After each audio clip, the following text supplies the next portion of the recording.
I found out. My son had secretly sold the house I was living in and was planning to dump me in a nursing home like some old piece of furniture. I didn't cry. I didn't scream. I disappeared and left behind a folder just enough to destroy the entire empire he once bragged about. If you think this is just another family drama, you're wrong. Hit that subscribe button now to catch the next jaw-dropping stories we have for you. When Liam passed away, the house changed, not in some obvious way. The floors still creaked in the same spots. The grandfather clock still chimed every half hour, though a little offbeat. The windows still moaned when the wind shifted. But something deeper shifted, like the soul of the place had quietly packed up and gone with him. Diane had lived in that house for over 35 years. A soft yellow colonial tucked away on a narrow, quiet street in Brook Hill.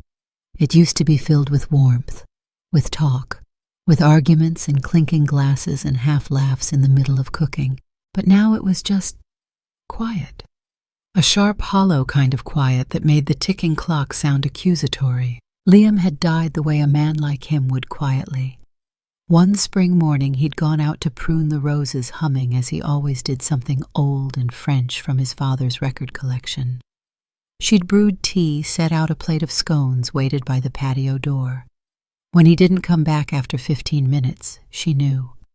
Somehow, before she even found him lying there with his pruning shears inches from his fingers, she just knew. The funeral was small. That was how Liam would have liked it. But what followed wasn't grief in the usual sense. It was erasure, the kind that happens slowly, like wallpaper curling off corners when no one's looking. Diane was 68 now, a retired literature teacher. She taught high school English for 4 decades. Her voice used to be the kind that could command silence in a room full of hormonal teens. These days she barely used it above a whisper. She spoke to herself mostly, to the kettle, to the walls, but Sunday was the exception. That was the day Kevin came, her only son. Kevin and his family arrived like clockwork. 11:45 a.m. every Sunday without fail. The same hum of the engine outside. The same 2 quick honks, one sharp, one lazy. The same brake squeal as he parked beneath the flame tree at the edge of the drive. It was routine, predictable, but also the only pulse in Diane's week. She always stood at the door 5 minutes before they arrived, apron tied, hair pinned, lipstick fresh. She wore the same pearl earrings Liam had given her on their 25th anniversary. Not for vanity, for memory, armor maybe. From the window she'd see Kevin emerge first, tall, square-jawed, pressed-collar Apple Watch blinking, always holding his phone like it might explode if it left his hand. Marcia followed. His wife. A vision of corporate precision navy sheath dress heels, too tall for Sunday's eyes, always calculating something invisible. Diane had never disliked her, but she'd never quite trusted her either. There was always a steel edge behind her smile. Then came the kids. Eli, 13, black hoodie, shaggy hair, AirPods surgically attached. And Annie, 9 eyes fixed to her tablet mouth half open as she gnawed on the corner of a silicone case. "Hi, Mom," Kevin would say, leaning in for a stiff kiss on the cheek. It was polite, clinical. Marcia offered the usual, a lukewarm hug and a bottle of cheap wine gift-wrapped like a bribe. "I thought this might pair with lunch," she'd say, already halfway inside. Diane smiled, took the bottle with both hands, said thank you like it mattered. Grandma Annie chirped once, darting straight to the living room couch. Her hello wasn't directed, just sprayed like an automatic response. Eli gave a nod without looking up from his phone. Diane barely registered it anymore. Lunch was always at 12:15 sharp. The table was set with the blue china, the one with the tiny floral rims now faded from time and lemon soap. Liam had always insisted it only be used for special occasions. Sunday had become that in its own bitter way. There was braised short rib, mashed taro, garlic, green beans. The soup simmered from dawn, flavored not with bouillon, but nostalgia. They sat down.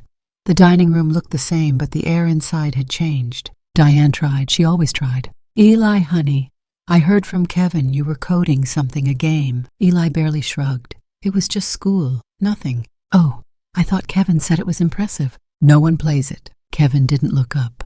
Marcia cleared her throat. Annie got a reading award this week, Diane pivoted. Annie didn't answer. She was chewing with one hand while the other tapped frantically on her tablet screen. She doesn't need to gloat, Marcia said sharply, placing a cloth napkin in her lap. We don't raise braggarts. Diane smiled anyway. That's still wonderful. I'm proud of you. The little girl didn't look up. Kevin finally spoke. The green beans are good, Mom. She blinked. Oh, thank you. I added a bit of sesame oil this time. A pause.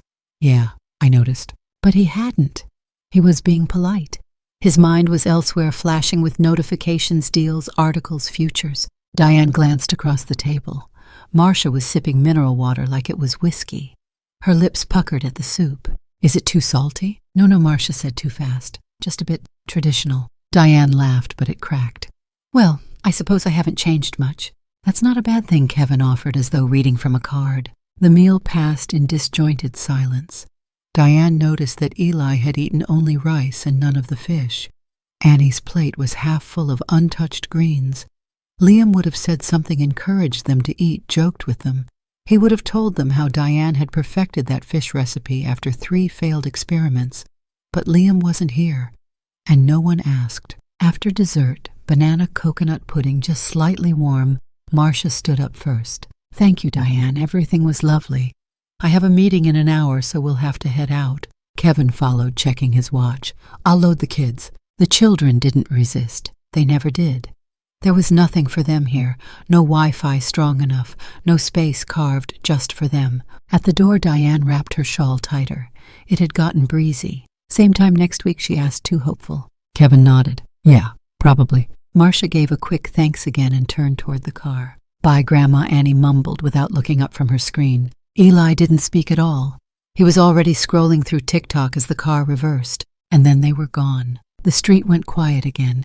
The echo of tires faded behind the jacaranda trees. Diane stood in the doorway for a moment longer than she needed, just staring at the space where the car had been. Inside, the dining room was full of half-empty glasses, crumpled napkins, dishes stacked like relics. She didn't call the maid. She cleaned it all herself. She always did. As she rinsed a plate, her hands trembled. She told herself it was just the temperature of the water, but the truth bubbled beneath something was unraveling. These visits used to mean something.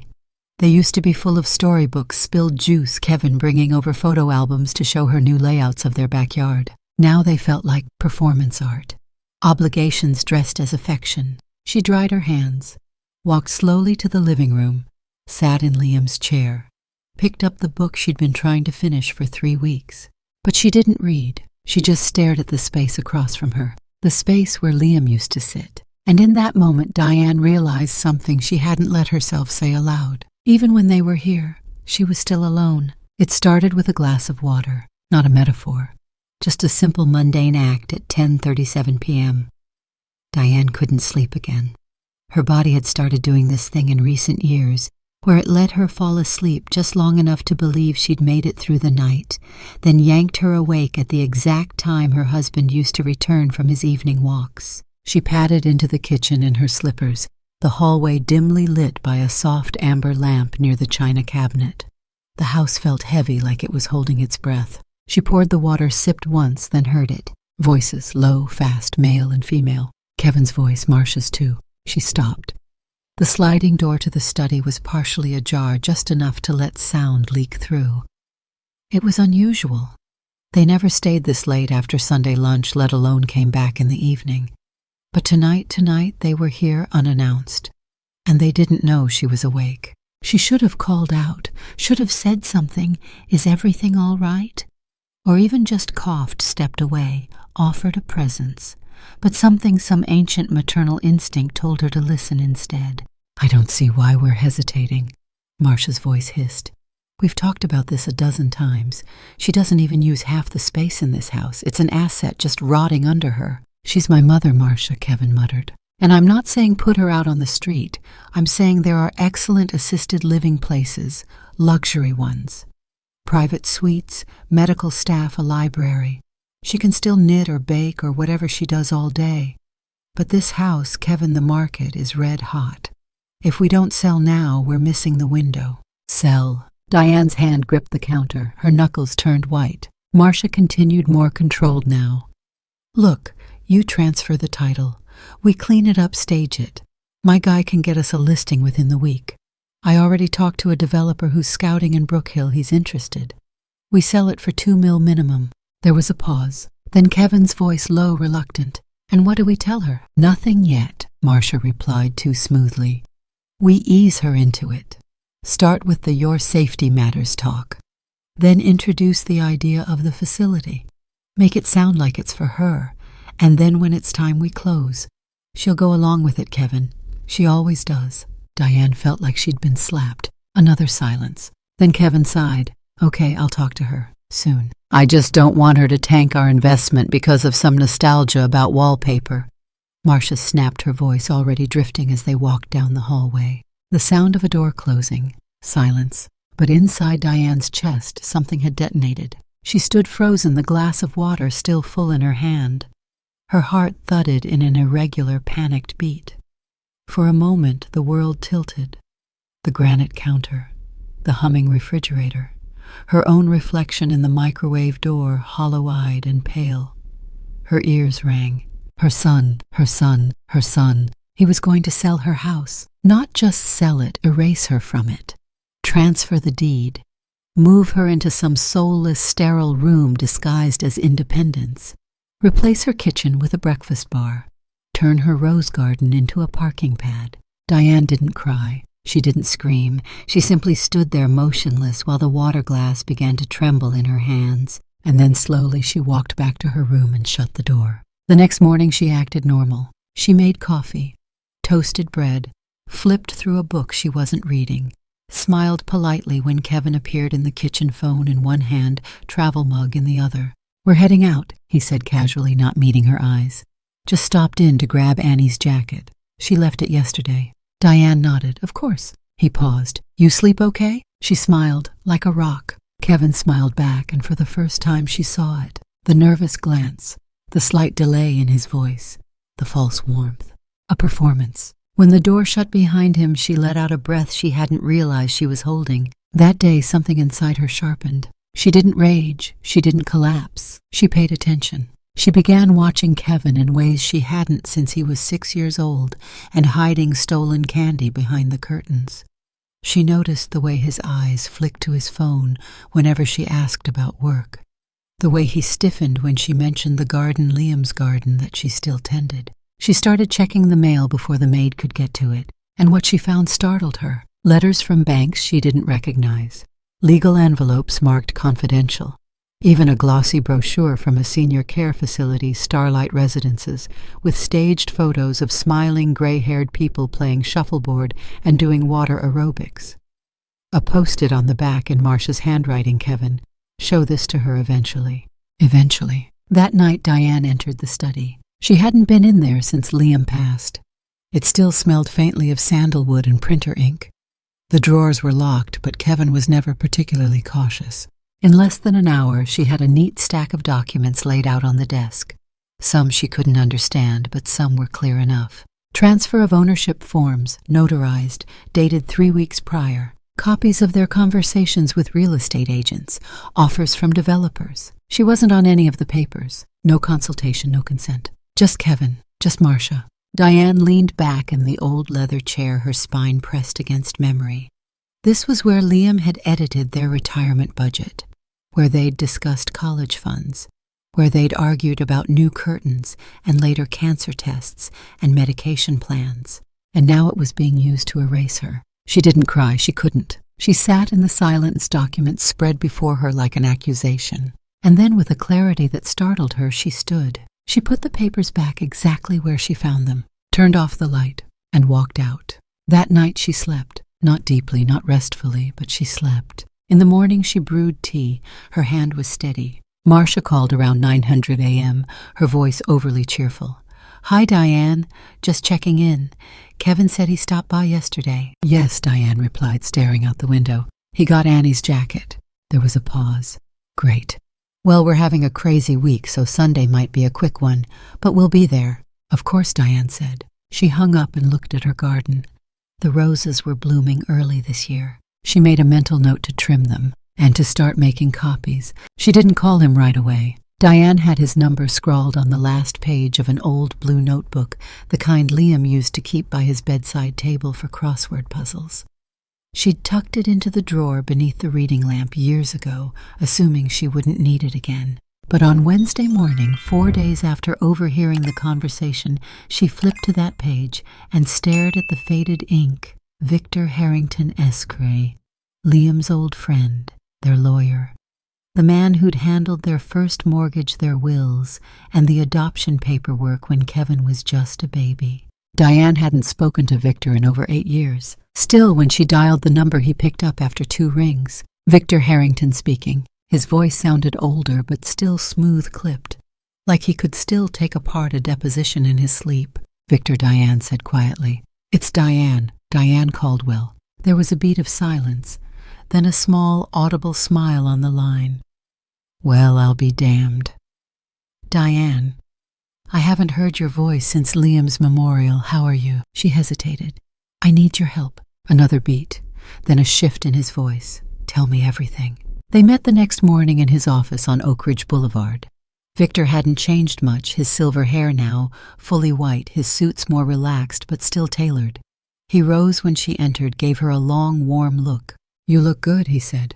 I'm holding up, she replied, slipping into the chair across from him. She didn't waste time. I need to know if my house still legally belongs to me. Victor blinked once, then reached for his glasses.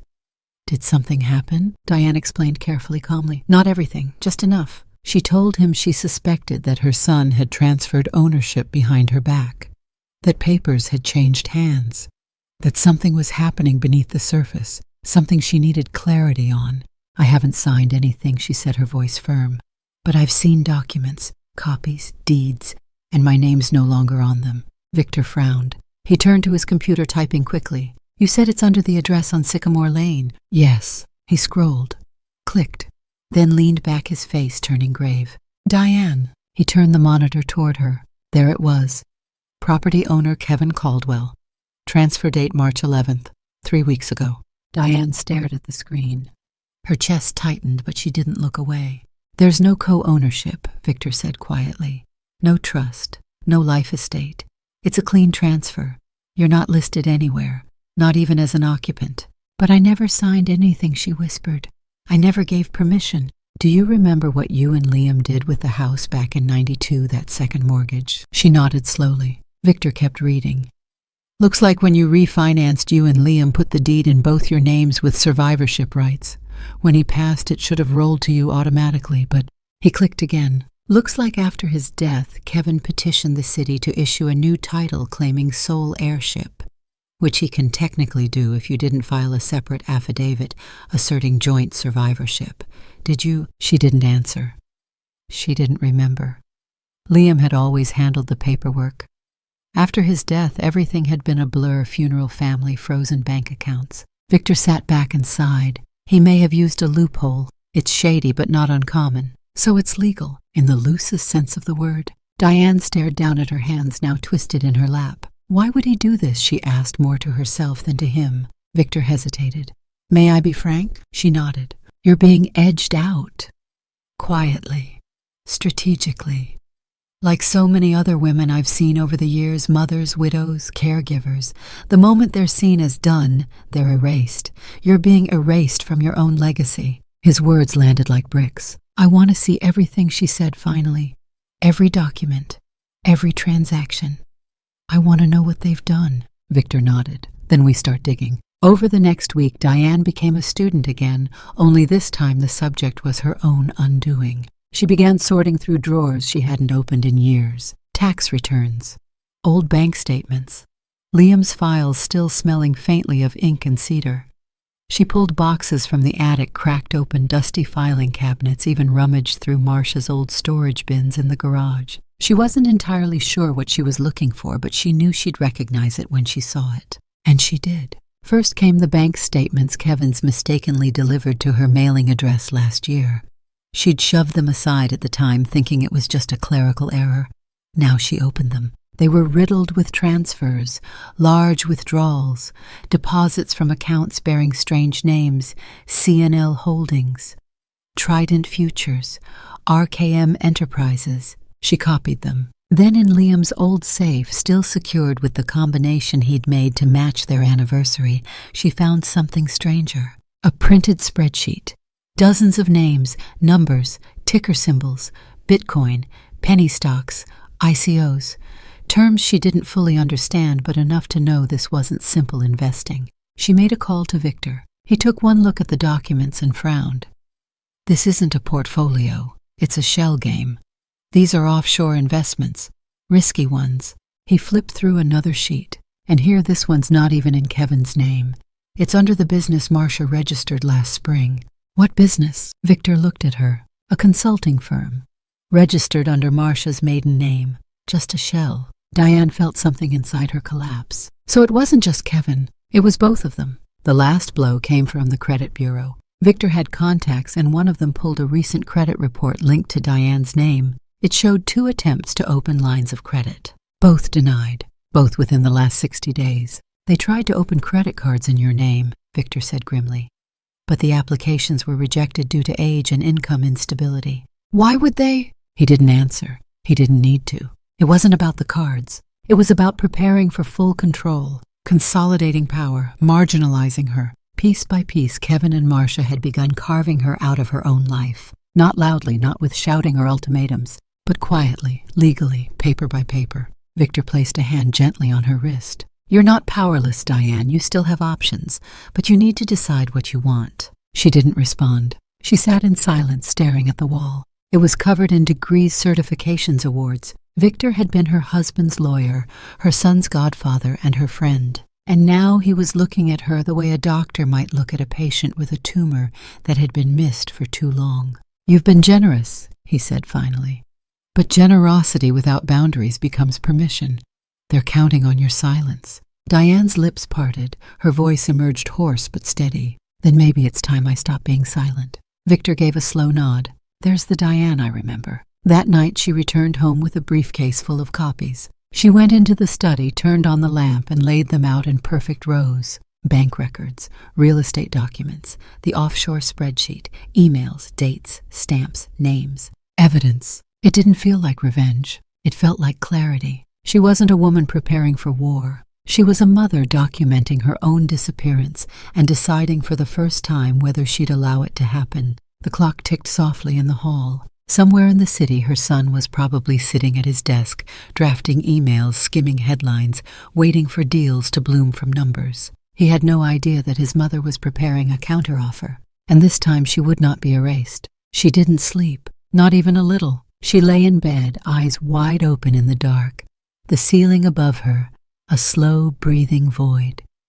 Every hour, the grandfather clock groaned its hollow chime, and with each ring her heart thumped back. At 2:00 a.m. she got up, made tea, left it untouched. At 3:00 she stood at the window and watched the magnolia tree sway in the night breeze like a ghost waving goodbye. At 4:00 she sat down at the old oak desk in Liam's study, the one that still smelled like leather aftershave and distant memory, and opened the drawer that had remained untouched for years. Inside were pens, paper, envelopes. She picked up a pen and began to write. She didn't plan the words, didn't rehearse them in her head. They simply came like water finally bursting through a dam. Dear Kevin, by the time you read this, I will be gone. Not dead, God forbid, just gone. I've lived in this house for most of my adult life. I taught here, cooked here, celebrated your first birthday here, and buried my husband from this living room. Every creaking floorboard carries a memory.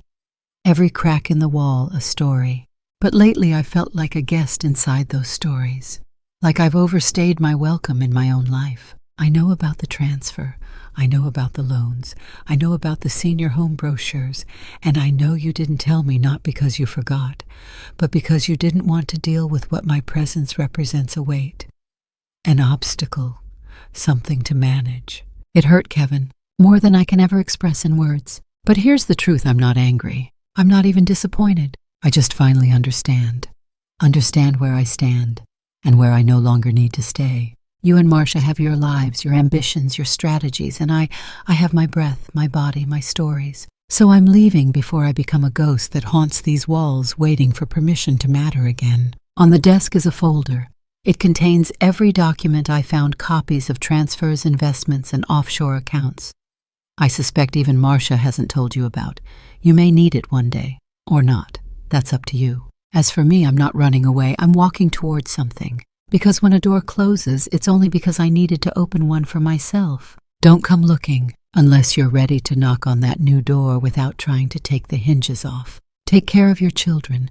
Teach them that family is not management. It's not efficiency. It's heart. And I hope one day you remember the sound of mine. Love, Mom. It was 5:17 a.m. when she signed her name.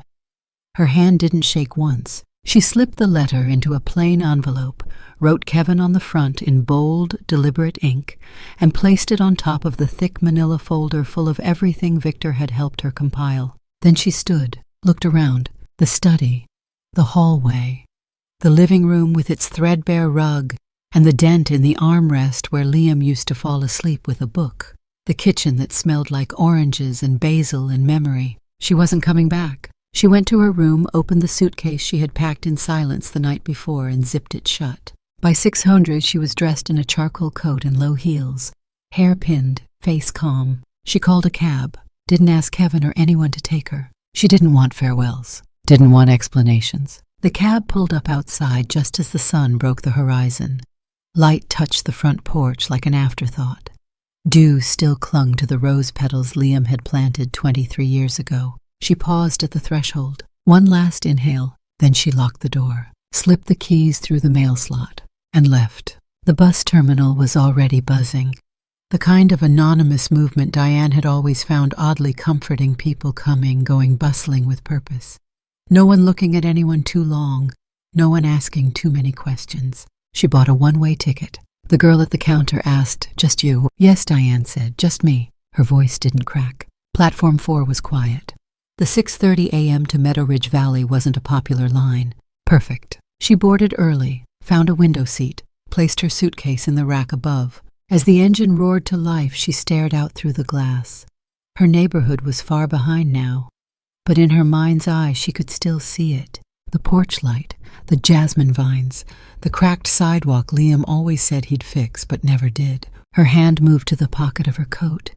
Inside was a photo, Liam holding baby Kevin's sunlight, exploding off their smiles. The edges were soft, worn from decades of being folded and unfolded. She smiled at it, whispered, "I'm doing it, Lee. I'm finally doing it." The bus hissed and lurched forward. No fanfare, no violins, no tears. Just motion. Freedom quietly begun. The road unspooled ahead like a second chance. She didn't look back. But the window behind her stayed slightly cracked, just enough for the wind to whistle softly against her ear. A reminder that even when doors close, some windows never do. The fog in Meadow Ridge came in slow, like a curtain drawn gently over a stage not yet ready to reveal its next act. Diane stepped off the bus with her coat collar turned up and her suitcase rolling behind her. It was colder than she expected, but she didn't mind. There was something poetic about arriving in a new place, shrouded in gray, where even the trees looked like they were pausing to see who she was. The town sat at the edge of a sloping valley where pine groves and crumbling cobblestone met long rows of tile-roofed houses. The streets were narrow. The air smelled of rain and roasted coffee. It was the kind of place Liam used to point at in magazines and say, "When I'm old, I want to breathe that kind of quiet." She took a deep breath now, as if inhaling his unfinished dream. Her new home was a 2-story cottage tucked behind a bakery and a tailor's shop. The paint was chipped in places. The balcony railing creaked when she leaned on it.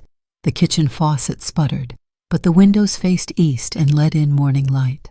That was enough. She unpacked slowly, deliberately, one shelf at a time. She lined the living room wall with her books, weathered classics, annotated poetry collections of forgotten plays. They filled the space like familiar voices. On the second day, she walked into town with her coat buttoned to the top and her scarf knotted tightly around her neck. She passed the open-air market where elderly vendors sold bundles of thyme and wet potatoes from crates. Children darted past her with kites still folded under their arms. She turned onto Sparrow Lane, a quiet little corner with a green awning and shuttered shops. That's where she saw it, a vacant storefront. A dusty sign above the window with peeling gold letters, the paper lantern, Esther 1954. The glass was foggy. Inside shelves stood empty and the counter was draped in a moth-eaten cloth. Her pulse quickened. The rental office said it had been closed for nearly a decade. Something about the old owner moving to Florida and forgetting to collect his deposit. Diane signed the lease that afternoon. Within 2 weeks, she had keys in hand and sleeves rolled up. She scrubbed floors, polished windows, swept out cobwebs. Her hands ached at night, her knees bruised from kneeling, but her soul hummed. She painted the walls a shade of stormy blue, hung linen curtains Liam would have approved of, found a vintage register in a thrift store, ordered shelves and a second-hand espresso machine just in case someone wanted to sip while browsing. She named it the Pine Wind Bookshop, not a name meant to impress. Just one that reminded her of the sound that woke her up on her first morning in Meadow Ridge, the hush of breeze through the tall conifers just beyond her balcony.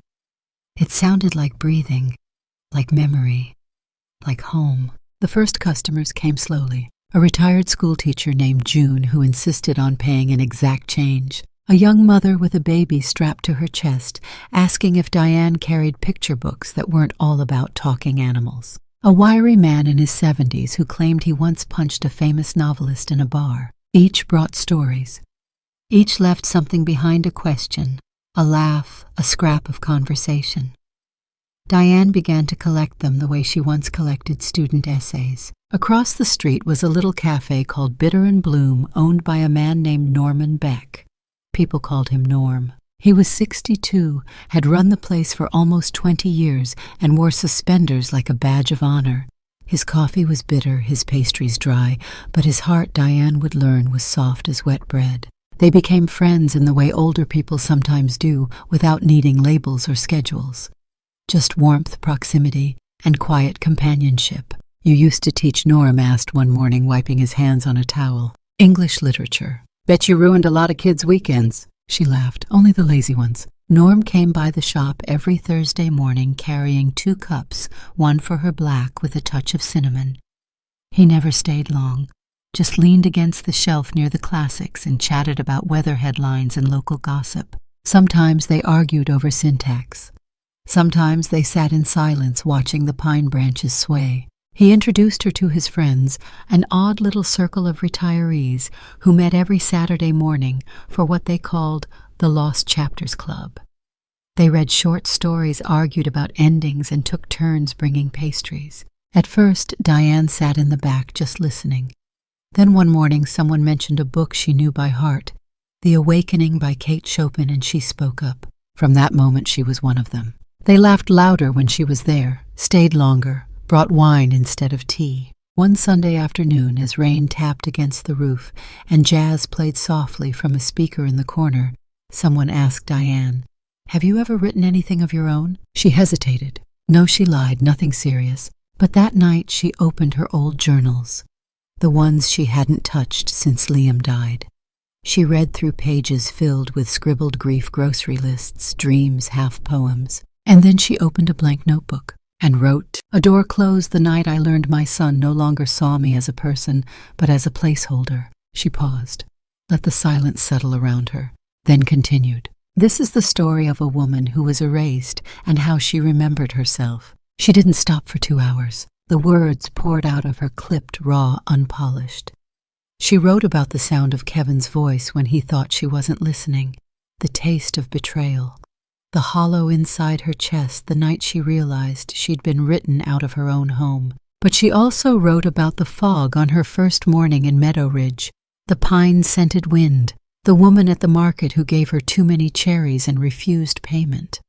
Norm's laugh when he told her she'd stocked too many books about death. She wrote until her fingers cramped, and when she stopped, she exhaled for the first time in what felt like years. She titled the first page "The Memory Beyond the Door," but she scratched it out and wrote in large, deliberate letters, "The memory behind the door." Then finally, "The memory after the door." She paused again, then circled it. "The memory behind the door." That was it. That was the story. Her story. And maybe, just maybe, someone would want to read it. The first sign that something was wrong came on a Sunday morning. Kevin pulled up in front of the house at exactly 11:48 a.m. He honked twice as always, the same rhythm, the same routine. But this time no one came to the door. He waited. 2 minutes, then 3. Marcia leaned over from the passenger seat, checking her watch. "She knows we're coming, right?" "Of course she does," Kevin muttered, stepping out and walking up the path. The curtains were drawn. He knocked once, then again, called her name. "Me, it's me." Silence. He checked his phone. No messages, no missed calls. Finally, he pulled out the spare key. The door creaked open easily. The house smelled faintly of lavender and lemon oil like always, but the air inside felt still, like a room holding its breath. He walked through the hallway, calling again. Me. Nothing. The living room was spotless. The dining table was bare. No bowls, no chopsticks, no choi waiting in the fridge. He moved toward the study, and that's when he saw it. On the desk, perfectly centered, was a single white envelope with his name written in his mother's tight, deliberate script. Beside it sat a folder, thick, heavy sealed. He didn't move for a long moment. Then slowly he reached for the envelope. His fingers trembled as he unfolded the letter. He read it once standing, then again sitting. By the third read, he was breathing through his mouth like someone had punched him so hard the air forgot how to return. She was gone. Not dead, just gone. She knew. All of it.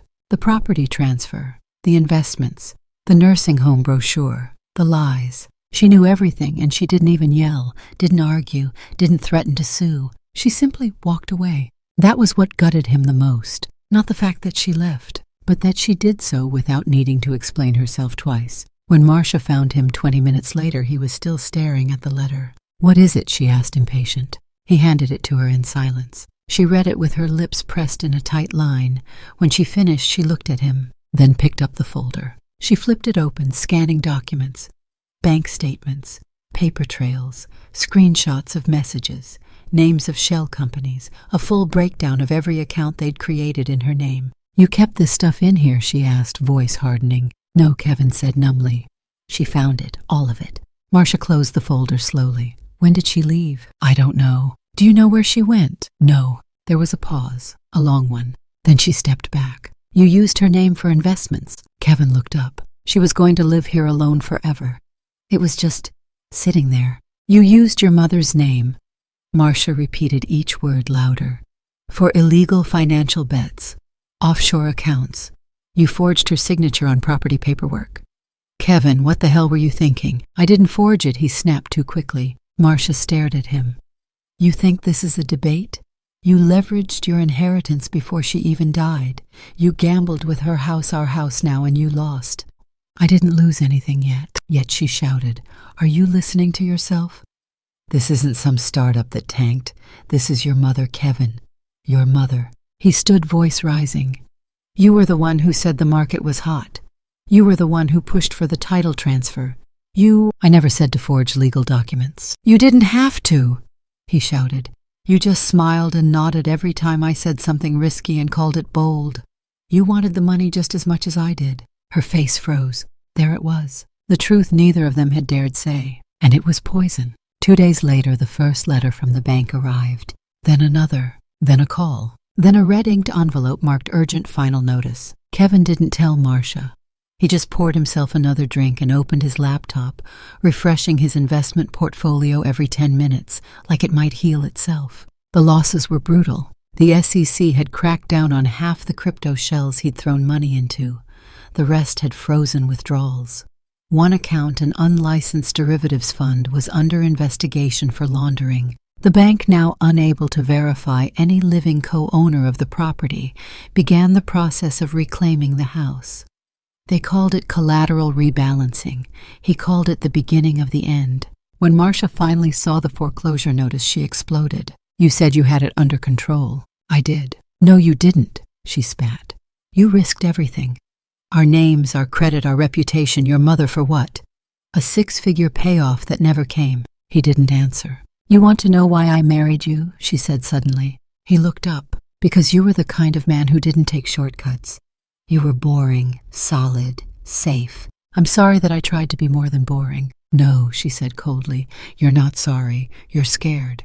And you should be." That night she slept in the guest room. The next night she didn't come home. Eli stopped talking to him. Annie cried when she found out they might have to move. Kevin stood in the middle of his office, surrounded by boxes of files and blinking monitors, and realized for the first time in his life that he had built an empire made entirely of mirrors, and every single one was cracking. He looked down at the letter again. "I'm not angry. I just finally understand where I stand, and where I no longer need to stay." He pressed it to his forehead, not sure if he wanted to scream or pray. He missed her voice. He missed the smell of her soup. He missed the way she used to hold his hand when he was 6 and scared of the dark. He'd traded it all for numbers, and the numbers never hugged back. It began with a memo brief, sterile and full of legalese. Subject: Regulatory Inquiry Notice. Caldwell Strategies, LLC. From Internal Compliance Division to Kevin Caldwell. Kevin read it 3 times before the meaning landed in his stomach like a cold stone. He tried calling his compliance manager. No answer. He tried forwarding the email to Marcia. It bounced back. He slammed his laptop shut, cursed under his breath, and poured himself another scotch. By the end of the week, 3 more emails followed. The Department of Financial Regulation, the SEC, a notice from the Office of Corporate Oversight. Each one asked for the same things: records, ledgers, statements, a paper trail for transactions involving offshore accounts and real estate secured leverage. And suddenly, Caldwell Strategies, the boutique investment firm he'd spent 7 years building, was no longer boutique. It was a crime scene. One of the junior partners resigned without warning. 2 clients pulled out the same day. The fund's largest investor, a venture trust based in Toronto, canceled their pending deal and issued a formal complaint, citing moral risk exposure. By the end of the second week, Kevin was alone in his glass corner office, watching as a team of forensic accountants began combing through their servers. He tried to stay calm, tell himself it was a misunderstanding, an overreach, that his mother's letter couldn't possibly have triggered this much scrutiny. But he knew better. She had exposed the whole thing, not to the press, not to the police, but to silence, to abandonment. She had walked away and left behind a trail of proof so clean, so methodical, that it had dismantled his house of cards in slow, surgical motion. On a cold Thursday morning, Kevin drove out to Sycamore Lane. He hadn't been back since the Sunday she disappeared. Part of him still thought he might see her there watering the roses, sitting on the porch, with a cardigan draped over her shoulders, humming the same old melody his father used to play. But when he pulled up, he slammed on the brakes in confusion. The house looked wrong. The hedges had been trimmed back. The windows were different new frames, modern panes. The wreath on the door was fresh and seasonal. A dog barked from inside. He got out of the car and walked up the steps. The door opened before he could knock. A woman stood there, mid-50s, dark hair, holding a coffee mug. Her eyes scanned him quickly, warily. "Can I help you?" Kevin blinked. Sorry, I used to live here. My mother owned this house. I didn't realize it had been sold." She nodded politely, but didn't move from the threshold. "Yeah, we bought it last month. Everything went through fast. The agent said it was a family estate with clear title." Kevin's heart sank. "Do you know where the previous owner went?" She shook her head. "Only that she left it furnished. There was a letter on the mantel for whoever moved in. It said, 'May this house keep your secrets better than it kept mine.'" Kevin exhaled shakily. "Right," he said. "Sorry to bother you." She closed the door without another word. He stood there for a moment longer, staring at the house that once belonged to him, to her, to them. Now it belonged to strangers, and she was a ghost. That afternoon he drove to Victor Harrington's office. He didn't call ahead. Just walked in, shoulders tight, eyes tired. The receptionist looked up and gave a polite but guarded smile. "Do you have an appointment, Mr. Kevin Caldwell? I'm here to speak with Victor." She tapped a few keys, then frowned. "I'm sorry, but Mr. Harrington isn't available today. I need to speak with him. It's urgent." "I understand, sir, but he's not seeing unscheduled visitors. I can pass along a message. Tell him it's about my mother." Her expression didn't change. "I'll let him know you came by." Kevin narrowed his eyes. "You recognize the name, right? Diane Caldwell." He was her attorney for 30 years. "Yes, sir, I do." "So why the runaround?" The woman sighed, stood, and disappeared into the back. Kevin waited, tapping his foot, biting his thumbnail. A few minutes later, she returned alone. "Mr. Harrington said to tell you this. All matters pertaining to your mother's estate and related assets are closed. Everything was transferred properly, and he is not authorized to disclose anything further without her written consent. Kevin blinked. You're kidding. I'm not. He clenched his fists. Is there a way to reach her? I don't have that information. He laughed bitterly. Of course not. Of course she left everything buttoned up. The receptionist simply nodded. Is there anything else? Kevin shook his head. No, nothing else. He left without another word. That evening he sat in his apartment alone, surrounded by boxes that had never been unpacked. The walls were bare. The place smelled like takeout and sweat and something vaguely metallic like dust settling after a collapse. He pulled the folder from the drawer again, flipped through each page slowly. Every number, every transaction. She hadn't destroyed him. She hadn't needed to. She had simply let the truth speak for itself. He leaned back in the chair, eyes burning throat tight. All the people he had tried to impress, clients, investors, regulators, they were all gone now. Emails unanswered, calls ignored. He was radioactive, and the only person who had once believed in him without needing a pitch deck or quarterly return, she had left him too. But unlike the rest, she had left him with something real, the truth, and the silence it came wrapped in. He almost didn't recognize her. When Kevin turned the corner of Sparrow Lane, eyes bloodshot from fatigue and the long drive he expected. What exactly?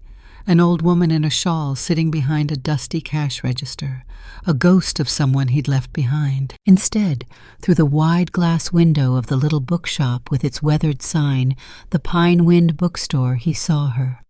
Upright, calm, elegant in a wool cardigan, a light scarf tucked under her chin, glasses sliding halfway down her nose as she arranged a stack of second-hand paperbacks on a center table. Diane, his mother, not waiting, not weeping, living. His hand trembled on the doorknob. For a moment he simply stood there watching through the glass like a boy too afraid to go inside the classroom. Then he pushed the door open. A small bell above the entrance gave a single high-pitched chime. She didn't look up immediately. She was finishing something, placing the last book, just so adjusting a small vase of lavender beside it. Only when she turned did she see him. Her face froze. For one excruciating heartbeat, neither of them said anything. Then Diane spoke, her voice neutral level. Kevin. He opened his mouth, closed it again. Then finally, I found you. She nodded once. I see that. The silence stretched. The shop was empty, save for them. Outside, wind stirred pine needles in slow circles. Inside, everything smelled like paper and eucalyptus. You look different, he said stupidly. So do you, she replied, more tired. He winced. I didn't know where else to go. You went to the house. He nodded. It belongs to someone else now. I noticed. Another long pause. May I sit, he asked. She gestured toward the chair near the window. He sat. She remained standing. I didn't expect you to come, she said finally. I didn't expect you to disappear. She gave him a small, almost sad smile. That's not true. You knew. You just didn't believe I'd follow through. Kevin swallowed hard. I thought I was helping, managing things, planning ahead. You were replacing me, Kevin. Her voice wasn't angry. That somehow made it worse. He stared at the floor. You left a letter and a folder. That folder destroyed everything. No, she said gently. You destroyed everything. The folder simply turned on the light. Kevin's jaw tensed. I lost everything, the business, the house. Marcia left. I know. How could you let it happen? I didn't let anything happen. I just stopped letting you happen to me. He looked up, and for the first time really looked. She wasn't smaller or older or weaker. She was clearer, sharper, stronger than he remembered. Do you hate me? He asked. The question came out in a whisper. No, Diane said, but I did stop trusting you. He flinched. She walked slowly to the counter, poured herself a glass of water, sipped, then leaned against the shelf behind her. I raised you to believe in fairness, in truth, in earning things, not in shortcuts, not in silence. He said nothing. You didn't just sign papers, she continued. You redefined me. On paper, I became excess, a liability, a technicality in the way of your expansion plan. I was scared, he said, voice low. Things were falling apart, the market. No, Kevin, you were greedy, not scared. His breath caught. I lost your father, she said softer now. I could have collapsed, but I stayed upright. I cooked for you. I smiled for the kids. I made a home so you could feel safe bringing your family to it. He looked away, and in return I became invisible. She walked to the chair across from him and sat down, folding her hands in her lap. I didn't leave because I stopped loving you. I left because I realized love was no longer enough to survive in that house. He shook his head. I thought you'd be proud, that I was building something. I would have been, if you'd built it without burying me in the foundation. A tear slid down his cheek. He didn't wipe it. I miss you, he said, voice cracking. I missed myself, she replied. Now I've found her.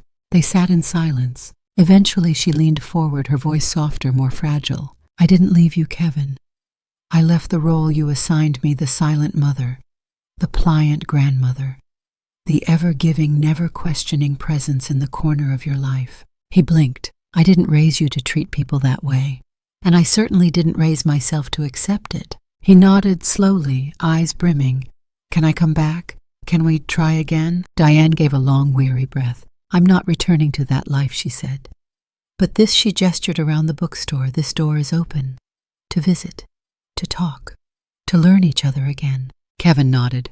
It'll take time. It should. He looked at her one more time, more like a son than he had in years. Do you want to meet your grandkids for hot cocoa tomorrow? She smiled. I'd like that.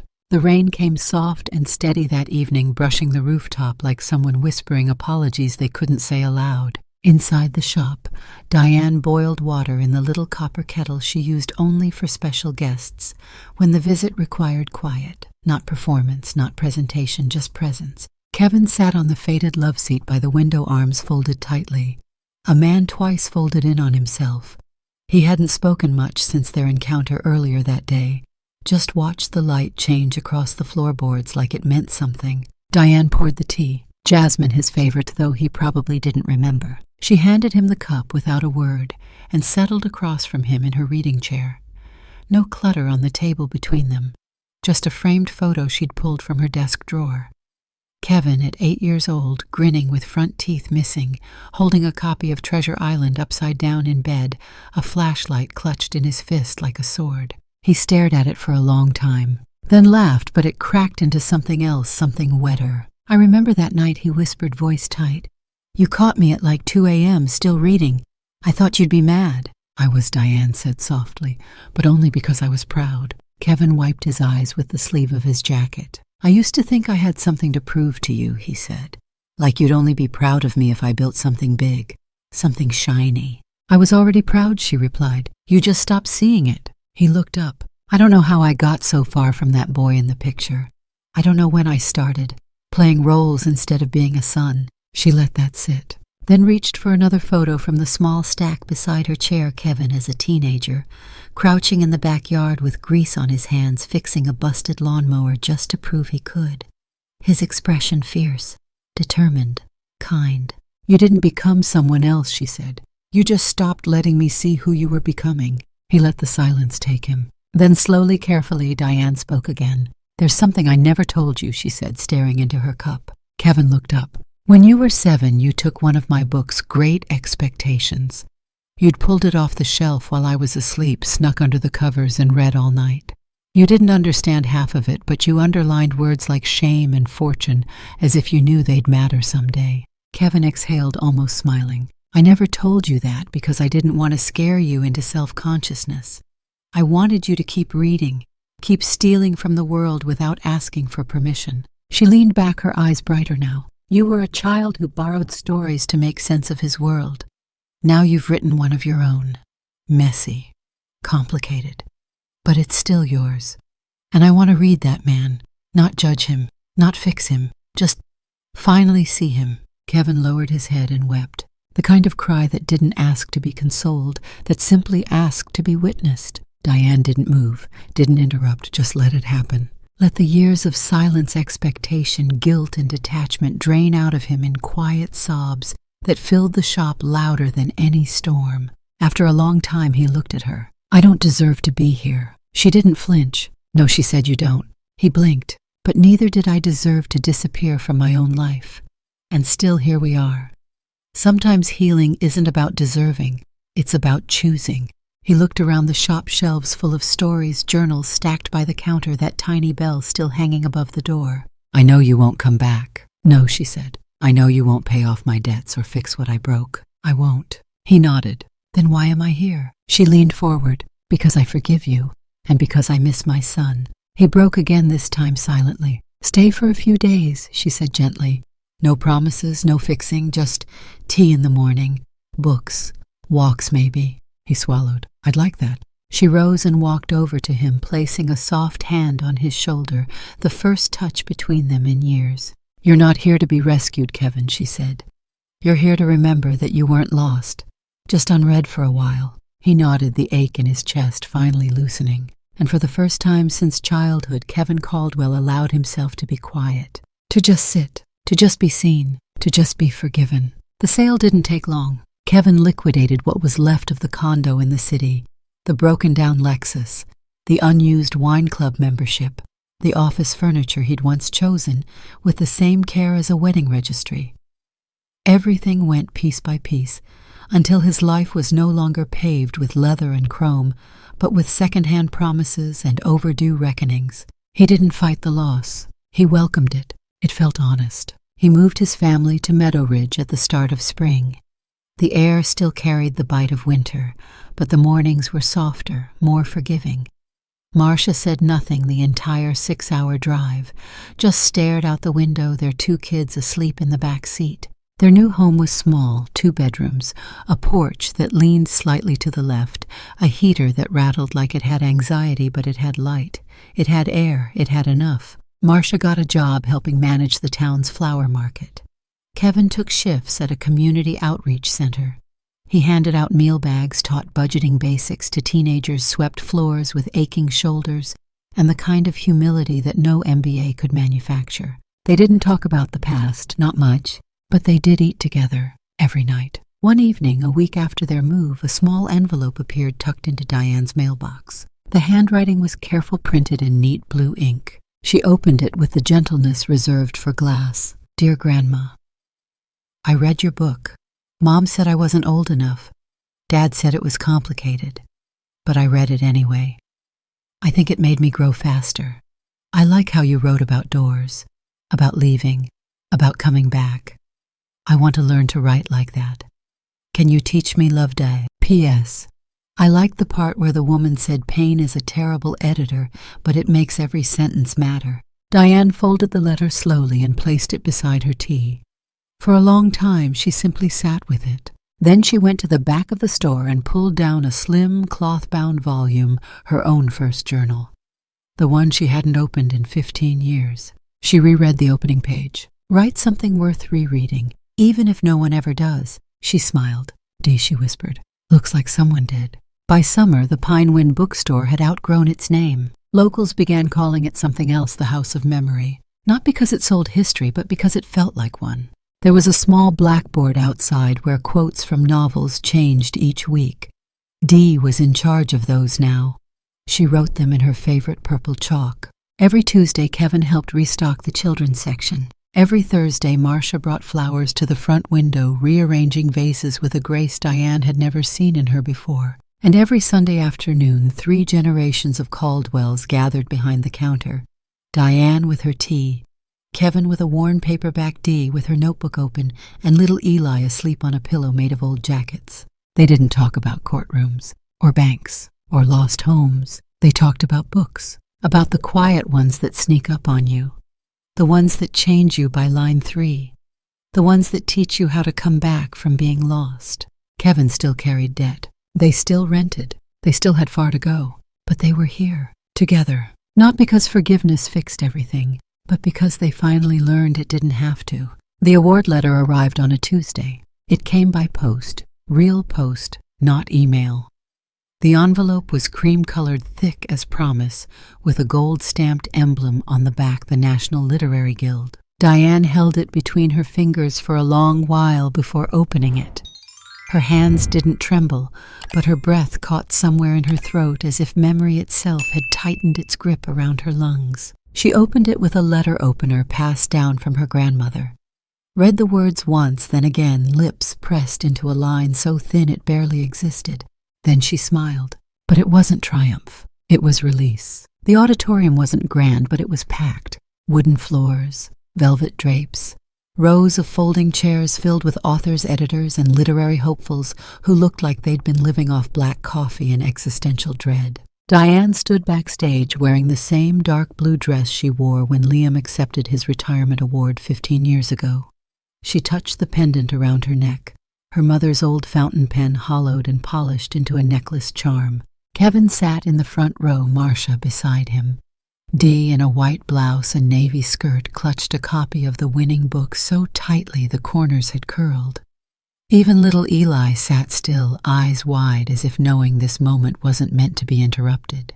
The MC cleared his throat and the lights dimmed. The 47th Annual Fenwick Prize for Literature goes to Diane Caldwell for her memoir, The Memory Behind the Door. There was applause, gentle at first, then building, the kind that didn't roar but resonated. She walked to the stage slowly, deliberately, like a woman who had carried too many silences and finally decided to set them down one step at a time. The microphone was slightly too low. She adjusted it. Then she looked up. A hush settled. "When I was a teacher," she began, "I used to tell my students that the stories we're afraid to write are the ones that will free us." A few heads nodded. "I never thought I'd write mine. And when I did, I didn't expect anyone to read it, let alone award it." She paused, eyes skimming the crowd until they landed on her family. "I used to think survival meant endurance, that if I just stayed tolerated, forgave without question, that I was strong. But I've since learned," she inhaled, "that strength also means knowing when to walk away. Not in anger, not in spite, but in dignity." A ripple moved through the room. No one is born to be a shadow, and we are not here just to serve other people's comfort. Sometimes we have to disappear to be remembered as whole. She looked directly at Danae, voice softer. "And when we do return, if we return, it must be by choice, not by guilt." Another breath. "And above all, we must learn to love ourselves first, not as mothers, not as wives, not as roles, but as people." She stepped back. The applause rose like thunder in the ribs. That Sunday the bookshop was closed. A handwritten sign hung in the window, "Closed today for a different kind of story." Outside, the sky was a soft gray-blue enough cloud to remind you it might rain enough sun to say not yet. Kevin stood on the sidewalk, adjusting the tripod. Dee checked the camera settings with the focus of a professional.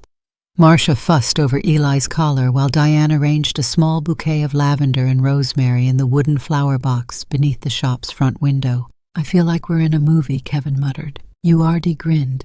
"Now shut up and smile like it's the ending." Diane took her place between them, Kevin on her right, Marcia and Eli to her left. Dee held the remote. "On 3, she said. 1, 2. "Wait," Diane said suddenly. Everyone turned. She stepped forward and opened the shop door wide, letting the scent of paper and jasmine waft into the air.